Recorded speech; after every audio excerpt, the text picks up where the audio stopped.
Good morning বন্ধুরা, আজকে চলো সরস্বতী পুজো, তাই সরস্বতী পুজোর উপলক্ষে তোমাদের একটা নতুন একটা রেসিপি দেখাচ্ছি। আর মুগ ডালের কচুরি, তাই মুগ ডালকে সেদ্ধ করে নিয়েছি। আর দেখো এই যে আগে একটু তেল দিয়ে নিয়েছি, তেলটা গরম হলে একটু আদা দিয়ে একটু নাড়াচাড়া করে নেবো, তাহলে গন্ধটা কাঁচা গন্ধটা চলে যায়। তারপরে এই মুগ ডালটা ছেড়ে দেবো, এর মধ্যে একটু নেড়ে ছেড়ে নিতে হবে। এটা দারুণ লাগে খেতে, বুঝলে বন্ধুরা? খেয়ে দেখবে এরকম করে করে। আর এর মধ্যে একটুখানি মিষ্টি দিয়ে দেব, আর একটু সামান্য নুন দিয়ে দেবো। নুন দিয়ে সেদ্ধ করা আছে, তাই নুন সামান্য একটু নুন দিয়ে দিলাম। আর এই যে ভাজা মশলা আছে, জিরে আর ধনে ভেজে গুঁড়ো করে নিয়েছি, দিয়ে নাড়াচাড়া করে নেব। এটাকে একদম শুকনো শুকনো করে ফেলতে হবে।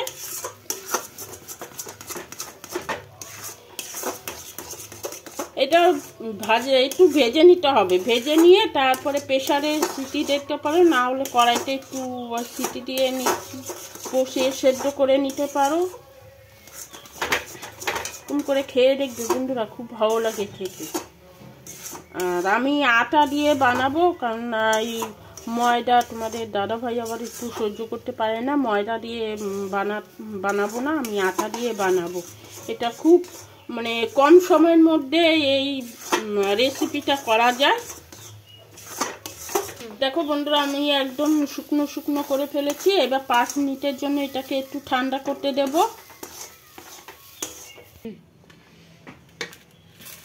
এই যে বন্ধুরা, আমি দেখো আটা মেখে নিয়েছি। তা সবগুলো আগে করব না, কিছুটা করে দেখাচ্ছি তোমাদের। এই কয়টা করে নিয়েছি। এবার দেখো এই যে বাটির মতো করে নিচ্ছি।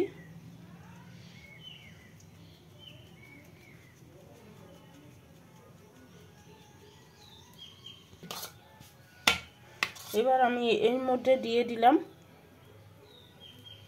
বেশি দেবে না, তা একদম বেরিয়ে যাবে।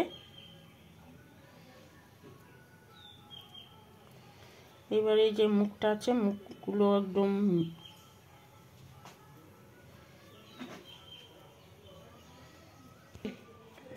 এই যে আরেকটা দেখিয়ে দিলাম বন্ধুরা।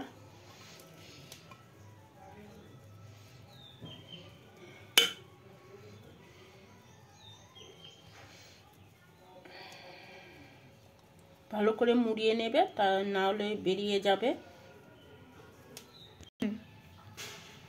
এই যে তেল দিয়ে নিলাম একটুখানি, এই যে তেল দিয়ে একটু বেলে নিচ্ছি। হালকা করে বেলতে হবে, নাহলে বন্ধুরা বেরিয়ে যাবে।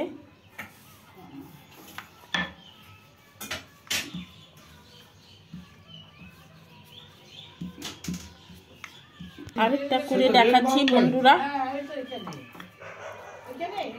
বেলে দেখো, হালকা করে বেলে দেখাচ্ছি।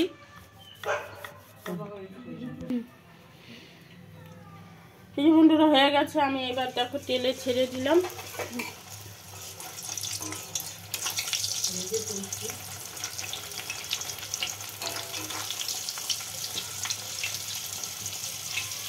এরকম করে খেয়ে দেখবে বন্ধুরা, খুব ভালো লাগে খেতে।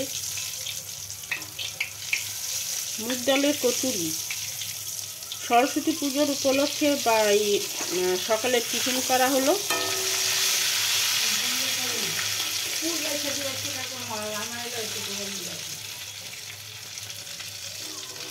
কচু এই যে ভাজা হয়ে গেছে, আমি তুলে নিচ্ছি।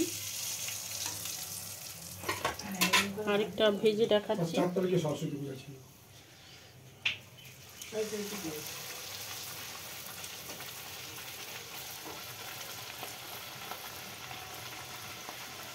ময়দা দিয়ে হলে খুব সুন্দর হয়, কিন্তু ময়দা দিয়ে করলাম না, আটা দিয়েই করেছি।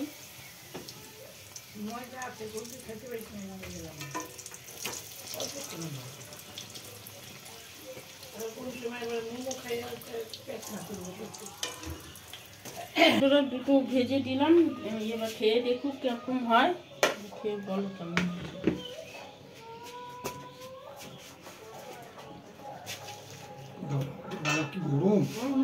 ভাজলো ছেড়ে দিচ্ছি।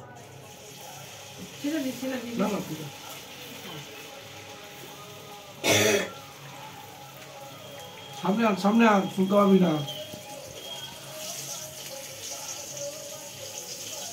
ভালো হয়েছে।